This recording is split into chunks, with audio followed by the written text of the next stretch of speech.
Pessoal, boa tarde. Eu falei que eu ia gravar esse vídeo, eu tava só esperando o momento oportuno mesmo, e até mesmo a câmera para poder fazer isso. Então é o seguinte, semana passada eu fiz uma enquete no Instagram perguntando: o evangelho é de direita, de esquerda ou nenhuma das alternativas? E assim, depois do resultado, eu fiquei um pouco preocupado, né?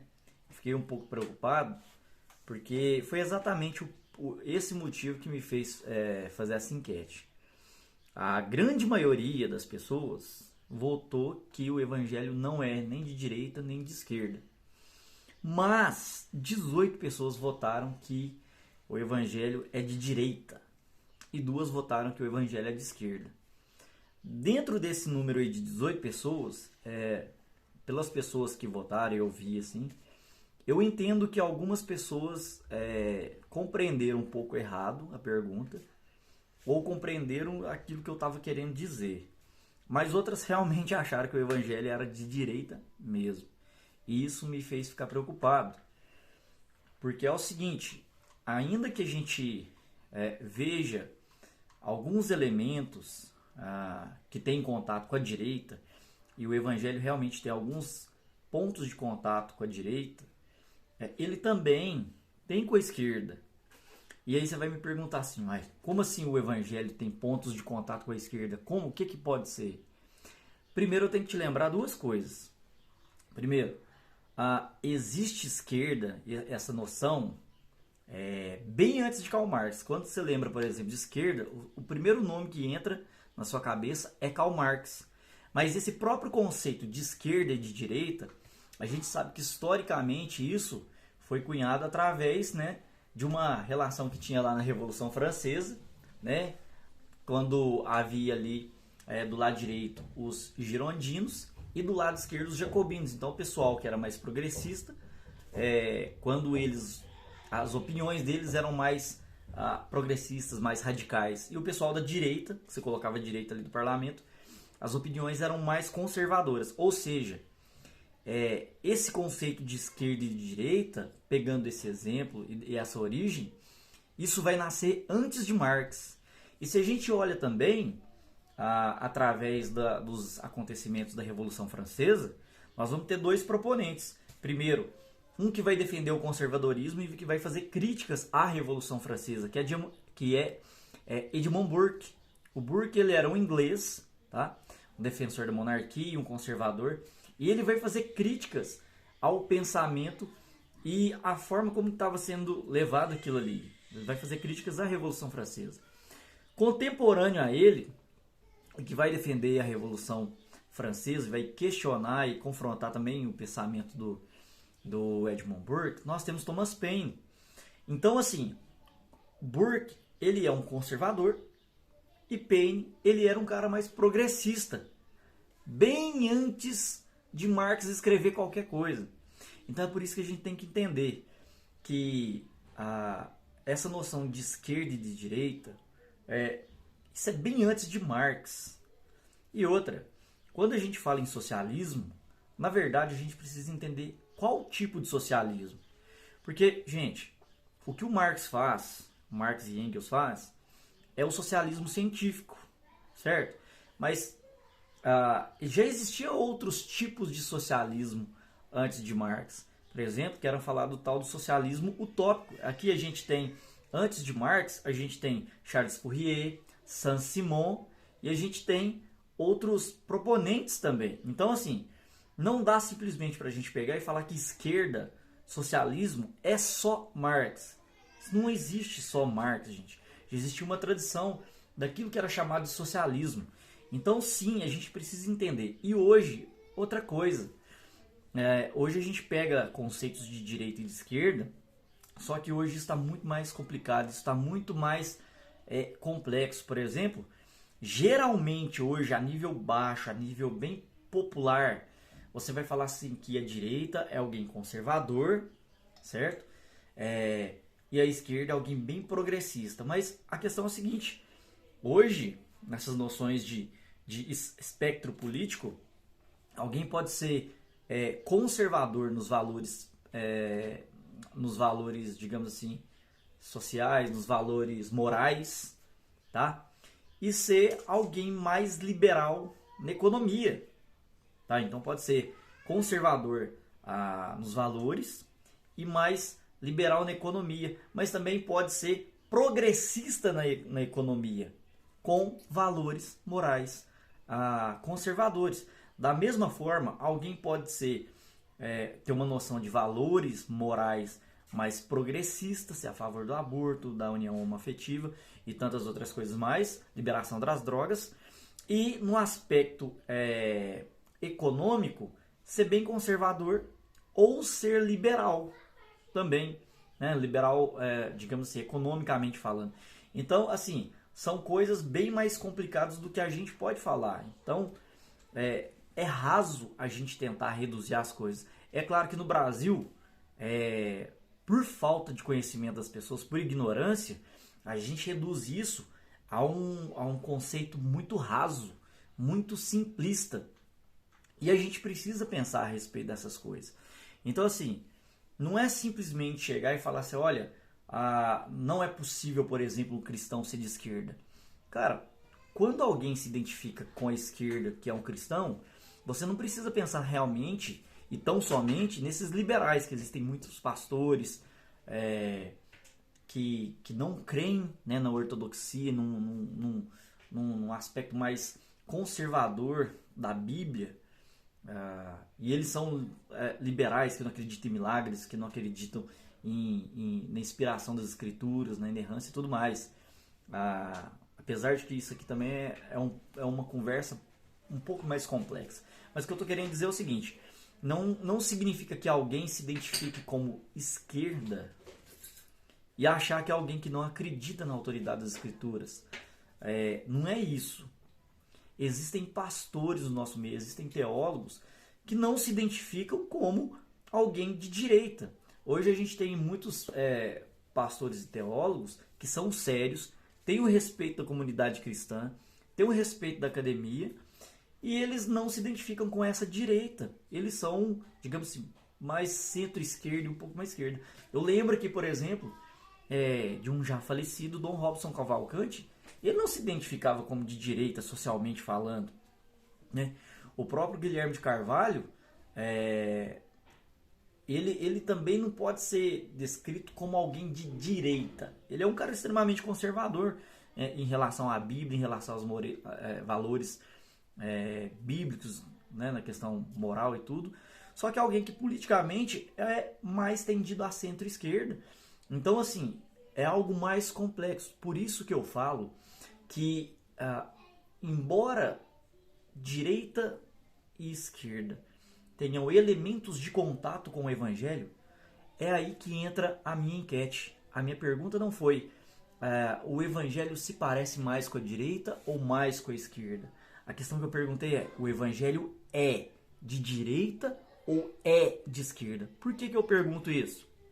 Porque, infelizmente, gente, é isso que eu tenho visto em muitas pessoas do Brasil. Eu tenho visto pessoas nessas manifestações e tudo mais que acreditam piamente que a direita é o Evangelho, é o cristianismo tradicional e tudo mais. É o que a Bíblia ensina. E, gente, isso é perigoso. Isso é perigoso porque o cristianismo ele não é partidário e nem só ideológico. O cristianismo ele é supra-ideológico. Ele transcende essas categorias que a gente trata como esquerda ou direita. Então, assim, a gente não pode simplesmente pegar uma ideologia política e falar assim, não, o cristianismo é isso aqui. Não é. Não é. Ele transcende aquilo. Ele pode ter pontos de contato, pode ser mais parecido com a esquerda ou com a direita. No meu caso, acredito que tenha pontos mais de contato com a direita, nesses valores morais, apesar de ser mais complexo e tal. Porém, ele transcende, ele não pode ficar preso entre esquerda ou direita. Eu vou te mostrar como isso é perigoso, mais ainda na nossa situação do Brasil. Eu não estou querendo aqui entrar em voto de esquerda ou de direita. Eu quero que vocês prestem atenção. Olha o que aconteceu recentemente. Numa marcha para Jesus, ou seja, uma manifestação de fé do cristianismo, foi até no Espírito Santo. Você pode olhar isso no Google, escreve Marcha para Jesus, Espírito Santo, Revólver. tinha um revólver, uma réplica grande, certo? De um revólver na marcha para Jesus. Olha que absurdo. Por que isso é preocupante? Porque as pessoas que fizeram isso associaram cristianismo e conservadorismo com a direita bolsonarista do jeito que tá. Ou seja, não tem problema você colocar um revólver daquele tamanho numa marcha para Jesus. Isso é perigoso, gente. Isso é extremamente problemático. Então, por favor, o foco do vídeo não é falar sobre Bolsonaro ou Lula e essas coisas. A questão do vídeo é: o evangelho ele não é de esquerda, o evangelho ele não é de direita, o evangelho ele é supra-ideológico. Então, o que a gente tem que fazer é que o nosso coração, ainda que você possa, sei lá, se identificar de alguma forma, se for para se identificar no espectro político, de alguma forma, que o seu coração não tenha compromissos mais sérios do que o compromisso com o próprio evangelho. Porque eu temo que quando a gente pega essa identificação, seja de esquerda ou seja de direita, e você toma para si como uma identidade daquilo que é a sua filosofia de vida, muitas vezes você vai abrir mão daquilo que a Bíblia ensina e do que o cristianismo ensina para fazer com que a sua ideologia, a sua prática naquele momento dessa ideologia política, ela fale pelo seu cristianismo. Em outras palavras, você vai pegar os valores dessas ideologias políticas e colocar no cristianismo e falar: é isso que o cristianismo é. E não é. Então, foi esse o meu medo. Eu já tinha visto assim, algumas manifestações de muitos cristãos e assim, eles falam: nossa, você tem que ser de direita, o evangelho é de direita. E eu falei: pera, tem problema nenhum você ser de direita. Tem problema nenhum você ser de esquerda consciente, apesar de que é uma esquerda marxista na questão dos valores morais. Eu acredito que seja praticamente impossível, mas a questão é que, independentemente da sua posição política nesse espectro político, que isso não seja um compromisso do seu coração. Pode, meu bem.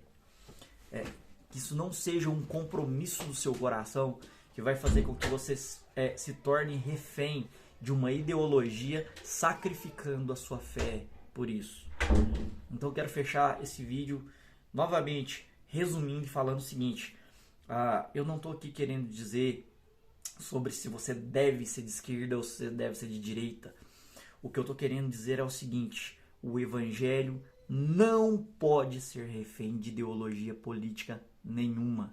O evangelho ele é supra-ideológico e ele não pode ficar confinado à esquerda e nem à direita. Por mais que tenham pontos de contatos talvez mais próximos entre uma e outra, o evangelho ele é muito maior do que isso. E que a sua fidelidade seja antes a Cristo e a sua palavra do que o compromisso com as ideologias do nosso tempo. E é isso que eu queria te falar. E para terminar, eu queria te fazer uma indicação. Eu queria te fazer uma indicação. Eu quero te indicar esse livro, Visões e Ilusões Políticas, do David Koyes. Se não me falha a memória, David Koyes ele é canadense. Acredito que ele é canadense. E esse livro é muito interessante, porque ele vai fazer uma análise a partir do ponto de vista cristão. Ele vai olhar, fazer uma introdução primeiramente sobre ideologia, religião e idolatria. Então ele vai analisar o liberalismo, conservadorismo, nacionalismo, democracia, socialismo. E depois o capítulo 7 é transcendendo as ideologias. Capítulo 8, rumo a uma alternativa não ideológica. E depois, no capítulo 9, ele fala o Estado e a sua missão, promovendo a justiça no mundo de Deus. Então, assim, esse livro é um livro a partir de um ponto de vista cristão. Ele tem uma tradição, digamos, neocalvinista holandesa, tá? de abordar essa questão. E o que ele vai fazer é analisar todos esses aspectos políticos, todas essas opções ideológicas, e ele vai olhar, falar o que é bom, vai tecer as suas críticas, e aí sim, ele vai propor uma outra saída para que o cristão ele não fique confinado a esse tipo de briga, digamos, secular dessa forma. O nosso coração não pode estar preso a conservadorismo, ou não pode estar preso ao liberalismo, não pode estar preso ao socialismo, à democracia. Não, não é isso. O nosso coração está preso a Cristo, e a Cristo somente e a tua palavra. Então, que o seu compromisso seja uma abordagem crítica daquilo que tem. Que você não se torne alguém que vai colocar um ídolo no lugar de Cristo. Eu, infelizmente, tenho visto isso, seja à esquerda ou seja à direita, isso tem me entristecido.